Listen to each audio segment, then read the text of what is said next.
Thank you for joining us tonight on Indivisible America. I'm John Stubbins, your host, and I've got to ask you, starting off for tonight's program, and this is for Californians. I've just got a question. So, Californians, can you please tell me exactly what has Maxine Waters done for you in California? I'll wait.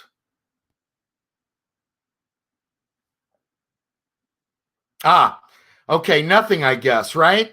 Well, she has enriched herself since she's been in Congress.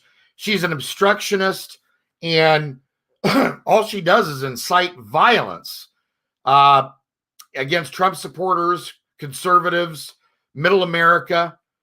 And I've got to ask, why is that? What is Auntie Maxine so afraid of?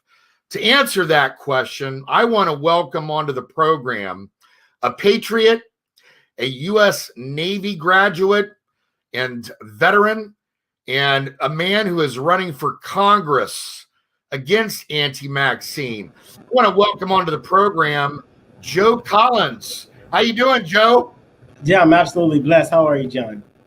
I'm wonderful, brother. What's going on? What's Auntie Maxine out there doing? Doesn't seem to me like she's done much of anything. Yeah, and you know what? That's exactly what she's doing. Absolutely nothing. But I can tell you what the Joe Collins for Congress campaign is doing. We're out in the streets 24/7. We're giving back to our community. We have our food pantries. We're working with different businesses to create quality jobs, bring back quality jobs to our communities, work with the law enforcement. We're actually getting things done. We're doing her job and cleaning up her mess. Yeah, and you're doing a great job out there, by the way, Joe. I'm following things, and you guys have a nice crew out there. Yep. Of people that are running for Congress that's going to blow away this squad, by the way. I love you guys. Yep. Yeah, you and Asia and Arrow and all you guys. Mm-hmm. Yeah, it's a nice lineup of people running for office, and I hope and I pray that they win. I pray and hope that they do very well in their elections. How's your ground game? I know with the lockdowns it's limited, but the team the team that you have put together, once things get lifted a little bit going into the election, are your guys ready to get on the ground? We're taking full advantage of the lockdowns. You know what I'm saying? Like, we know Maxine Waters and her people can't get out in the streets, but we are out in the streets all day, every day, making things happen. See, lockdown is only a state of mind. It's a state of mind that doesn't resonate with winning. So Joe Collins and the Joe Collins for Congress campaign team, we want to win. So there is no coronavirus going to stop us from winning. Coronavirus is only going to stop us from getting our message out and keep Maxine Waters in office. So we're not going to let that corona stop us. Praise God, brother. I love to hear that. I love to hear a fighting spirit out of somebody that's going to win. You're going to beat Maxine Waters. I feel it. Let me ask you just a couple questions, Joe. Obviously, we've got this BLM, this Antifa thing, rioting, looting, burning, murders, defunding the police, all this nonsense. What are you seeing? What are you hearing from your constituents on the ground? Have they had enough yet? Well, what I'm hearing is that, the people in my community, they don't want to defund the police. We understand that we have a crisis in our cities with the gangs, with the violence and all of these things. And we need our police department to continue to protect us, continue to protect our senior citizens. And defunding the police is a bad idea. That's actually an extremist idea, one that I do not support. When it comes to the BLM in itself, one thing that I noticed, because I have experienced it firsthand, I actually was on the front lines in Minneapolis after George Floyd died, protesting against police brutality, but also, rallying against piss poor legislators, is that the BLM movement, they have no leaders.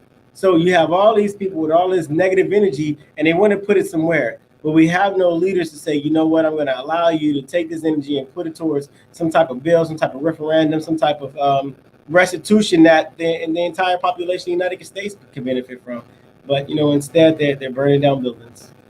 Look, nobody agrees with police brutality, nor do we don't want police brutality. Absolutely. But they make it seem like it's every police officer on every corner just lining up to kill black people, which we know is a lie. and they perpetuate this so that they get people to believe that, white man bad, Trump bad, Yeah.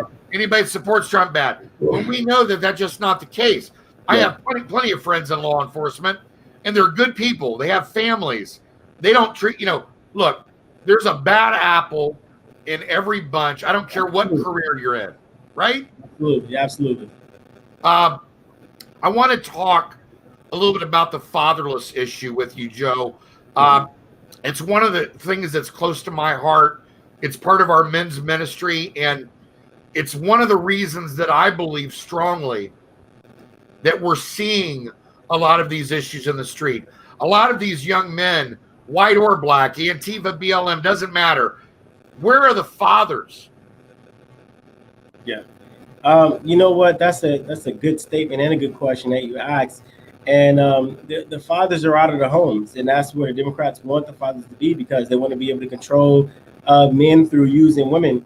And now when you look at the Democratic Party, one thing that we cannot deny is that there are a plethora of women in the Democratic Party. They want to be strong. They want to be independent. They don't need men. They want to be, trans. If you're a man, they want to become a woman and everything. And these are the influence of the Democratic Party. And so, ever since the 60s, even rolling to the 80s and the early 90s, the whole Democratic platform has been geared around separating the man from the house, which creates a bunch of beta males. And right now, what we have is a bunch of beta males being told what to do by, unfortunately, women. And, it's not always a bad thing, but that's not what we need. Especially we need men to stand up for this country, stand up for our women, stand up for our children, stand up for our families. Yes. And what's interesting is since the 60s and the 70s, the fatherless rates amongst Hispanics, whites, blacks, it's gone up exponentially. And, now in the black community right now, the fatherless rate is at an astonishing 74%. That means 3 out of every 4 black households do not have a father. That is a crisis. And there's no leadership. There's no discipline. It's no wonder that we have this problem. The white community, it's in the high 30s. Hispanic community, high 30s. It's preposterous. And I'm going to tell you, that is a national pandemic right there. That's a crisis. Yeah, they wouldn't shut the country down for it, though. I'll tell you that. But they'll shut the country down for coronavirus to make the president look bad, which is bewildering to me. By the way, Gavin Newsom out there, who I really hope gets soundly defeated, I know that I've been reading about these blackouts. Are you experiencing those? No, not in the inner cities. We haven't had any blackouts. Well, at least the 43rd district, we haven't had any blackouts yet. But I can, foresee blackouts coming. If they're happening in Northern California, I'm pretty sure they're going to work their way down. The fires are terrible. We don't even know what's starting the fires yet, but what we can say is that the fires are bad, and our hearts go out to the families of those who have lost loved ones because of the fire. I've heard that they've caught a couple people that used, I guess, pyrotechnics to start a couple fires in various places. Not that they started the original fire, but maybe added on to the problem. But they have arrested a couple people. I found that out today from a woman in Napa Valley who called me. I want to talk about sanctuary cities, open borders, San Francisco, Los Angeles. What is your response, Joe, to this failed policy that's inviting in illegal immigrants and destroying our communities? Well, my what I can't wait to do is I can't wait to get in office so we can shut down that sanctuary city thing that we have going here in Los Angeles, as well as the whole entire California, because when you see our small businesses hurting, when you see our families in underserved communities hurting, and not getting resources, while the legislation in California would choose to give resources to people who are not even supposed to be here, who did things the wrong way, it makes me upset. It makes me seem like they are actually incentivizing, illegal immigrants to break the laws of the United States and break the laws of California while punishing those who choose to live by the laws. I don't think that's right. And I think that California, along with the sanctuary state, I think California is a lawless state who supports and manifests criminals. I mean, look at Gavin Newsom just released 18,000 criminals back into the streets, violent criminals. And so the whole sanctuary state, this having a compassion for illegal immigrants and prisoners, I think this is overblown, it's overrated, and we need to get back to reality. And the reality is these criminals are violent. They was in prison for a reason and need to go back to prison. There is no congratulations because of coronavirus for me. Yeah, and not only that, but if they have people in these prisons that contract the virus for some reason, then put them in an area together where they can be looked after. You don't release them into the streets. That's insanity. That's only exacerbating the problem in the streets with these riots. But what he should have did was give them those masks. If masks work so well, give the prisoners a mask and keep them in prison. You can't. If the mask's not working in prison for prisoners, why does it work for us out here? It's give them masks, let them keep it. Stay in jail, keep our city safe. Yeah, and by the way, right before I came up here to do the show, I was catching a little bit of Tucker Carlson, and he brought up an interesting statistic that I think everybody needs to know, and this came out from the CDC, okay? This isn't from left field. This is from the CDC, that masks are not proven to work.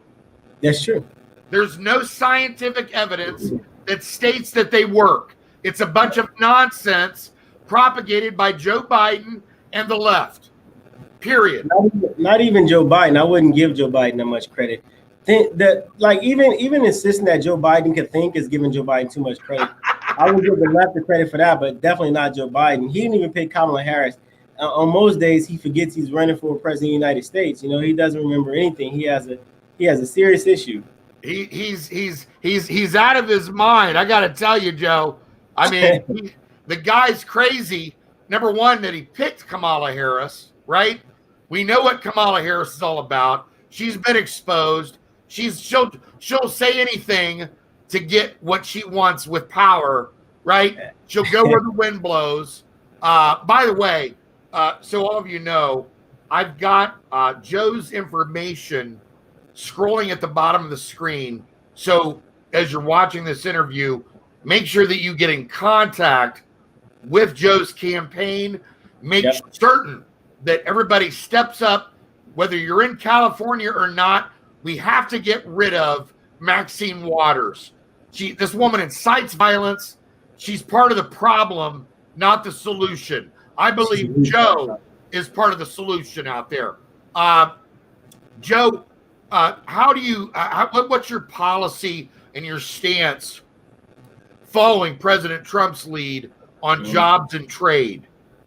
You know what? I really agree with the whole trade aspect and the jobs. And I think that we need to get trades back in school and start educating our students on trades, get them heavily involved in STEM programs. That calls for remodeling the schools, redesigning, redeveloping the schools. And my team has been working diligently on that. We're going to be releasing our efforts to show what our new school model is going to be like for the 43rd district. But also, it constitutes, getting California back in line with the federal constitution when it comes to taxes. We know that we are heavily overtaxed for apparently no reason at all. And so once we get California back in line with taxes, we can get people to start to see that the cost of living, the cost of development in California should not be that high. But we also need to start utilizing opportunity zones to incentivize businesses coming back to California, back to Los Angeles, so we can get people back to work. So I'm 100% on board with that sentiment. I think the biggest issue is we have too many Democrats in the legislative positions to where people cannot see the good that the policies that the President of the United States have put into place can do for our communities. By the way, I'm glad that you brought up the opportunity zones, Joe. I don't know if you know Leon Benjamin, who's running for Congress out of Virginia. Leon is one of President Trump's spiritual advisors, along with Daryl Scott and Pastor Jeffries and others. Anyway, Leon is a really good friend of mine, and I'm going to be working with him with our men's ministry with the opportunity zones. And I'd love to be able to help you guys out there, connecting you with our men's ministry to help these young men. By the way, real quick on just policies, financial policies.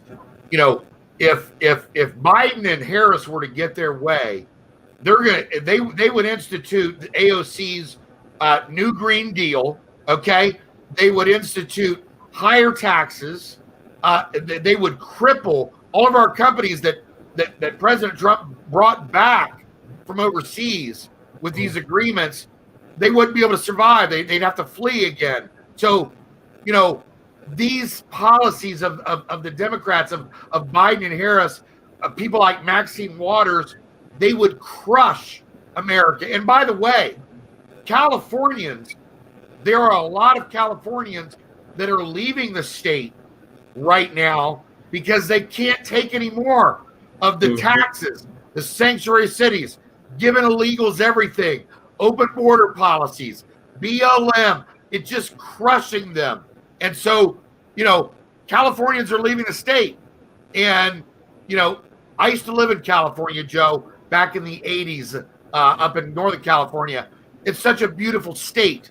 And the Democrats, they're just crushing it. They're ruining it. That's true. They are. And if we have Kamala Harris and Joe Biden in office, the same thing that they've done in California, they're going to do to the rest of the country. Because the rest of the Democrats are going to fall in line. That's why it's so important that we take back the House. I don't foresee, President Trump losing, but if we want to help our president, continue to make America great, or help him keep America great, or even institute a different type of change, then we have to have more Republicans in the House. We have to be able to flip California red. We have to be able to flip the majority of the blue states red as well, because these policies that the Democrats have, or they're not beneficial for America. They're not beneficial for anyone except for the people who are in power that are Democrats. And I think that's been proven over and over again. Yes. And by the way, I also heard that you've been working with Brandon Straka and the Walkaway movement. How's that going out there? They've been out here plenty of times. I'm not actively involved, but I do support the movement. I support what it is that they do, and wherever I can fit in, whatever I can help with their events and whatnot, I do try to make myself available for that. But I applaud Brandon and Joey Villa and the rest of the Walkaway crew for the work that they've been doing across the country. I think that it's very exciting. It's invigorating. And I'm going to tell this to the Republicans: when people walk away from the Democratic Party or walk away from independence or what have you, we need to be more open, be more receptive to these people, and understand that their situation is different from a situation of a lot of people who've been involved with the Republican Party for a long time. So just because people walk away doesn't mean that the Republican Party is being open to those who want to be a part of our party, want to be actively involved in our party. So that's just a little side note. Please be understanding and allow people who walk away to get involved with our party. There's no such thing as this person or that person being the best Republican, or this person having the more Republican values. It doesn't exist. We're all one party fighting for one cause, and that's to better America for everybody. Amen to that. Amen to that. And by the way, I'm hearing that Beverly Hills might be turning red. Beverly Hills has always been red. Now, if you hear South LA turning red, now we got something to talk about. I think South LA will. Yeah, I think South LA will. I really believe it. With you guys out there, I think the time is now. I want to talk real quick about China. Obviously, this virus was exposed to us because of China. I applaud President Trump putting the immediate travel restriction in, where Joe Biden obviously came out, called him a racist for doing so, homophobic. Look, if President Trump doesn't institute that China travel ban, I don't know that we don't have millions of deaths right now. He put the foot down right away and ended that possibility. And I just applaud President Trump for that. By the way, Kim Jong-un, I don't know if you heard this today, he's in a coma. Yeah. And his sister supposedly is going to be taking over. Mm-hmm. Yeah, I did hear about that. And I think that's very sad. He was a promising young leader. He needed a lot of guidance, a lot of direction, but I think he had a potential to be an effective ally for the United States if the people in power would just allow other countries to imitate Big Brother. We are Big Brother right now, and that's speaking from a military standpoint. When it comes to President Trump and his, opinion or his decision to shut down the country amidst the coronavirus coming from China. I thought it was a good idea. And like you said, they call him a racist, they call him a xenophobic, they call him pretty much everything. And we know that the media would never give our president a break. But you know what? He did the right thing. Had he not closed down the state, we'd have millions and millions of people, contracting a case of coronavirus, maybe dying from coronavirus, just like they did whenever swine flu was around. We had 60 million people contract swine flu. We had a few thousand people die from swine flu, but it's nowhere near where it should be to shut down the entire government just because of an overblown virus. The death rate is 0.007. Right.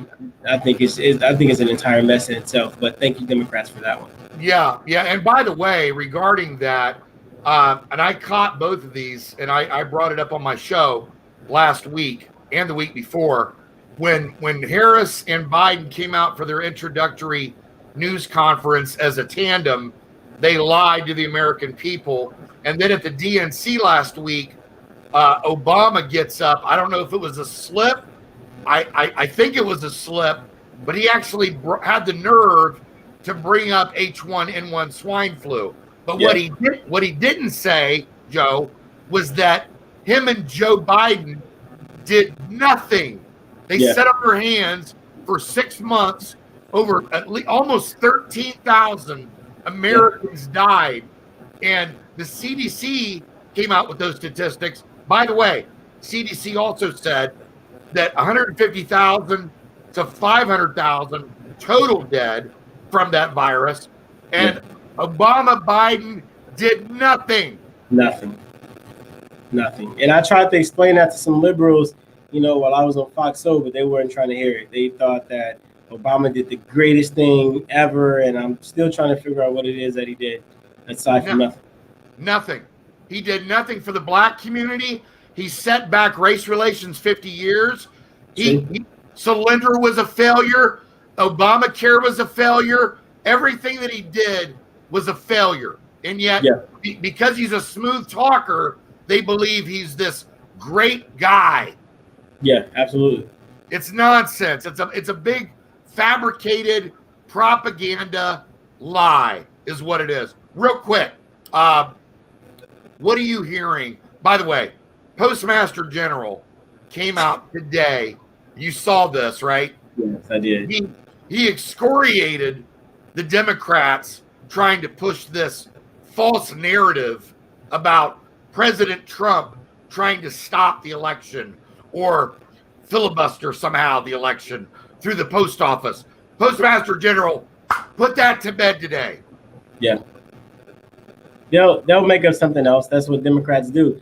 I mean, I listened to his testimony, and pretty much, Obama removed 12,000, blue mailboxes, and had them put in storage before the election, and now they're trying to say the president is doing the same exact thing.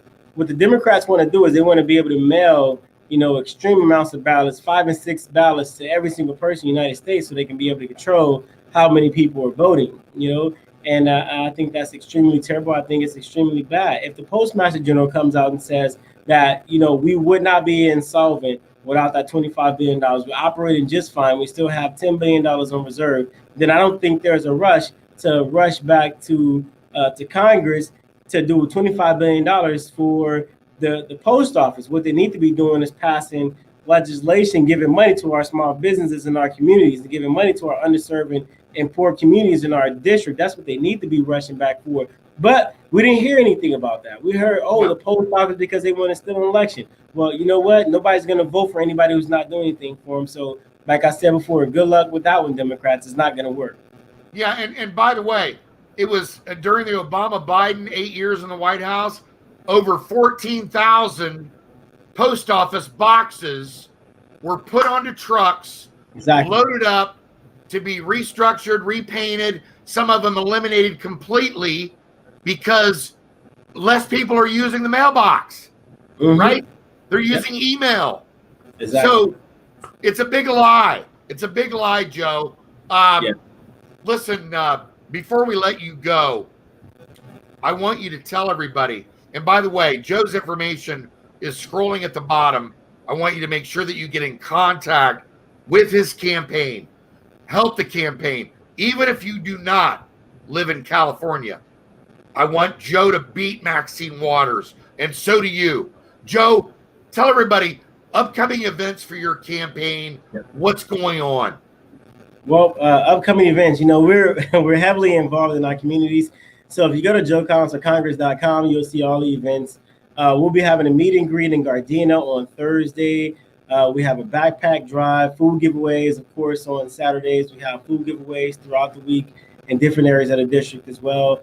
We have another back to school drive on Sunday. So nice. Just visit joecollinsforcongress.com. Everything that we have going on is there. We're heavily involved in the community, but that's thanks to patriots like you who donate to our campaign that allows us to continue to serve the underserved community of the 43rd district.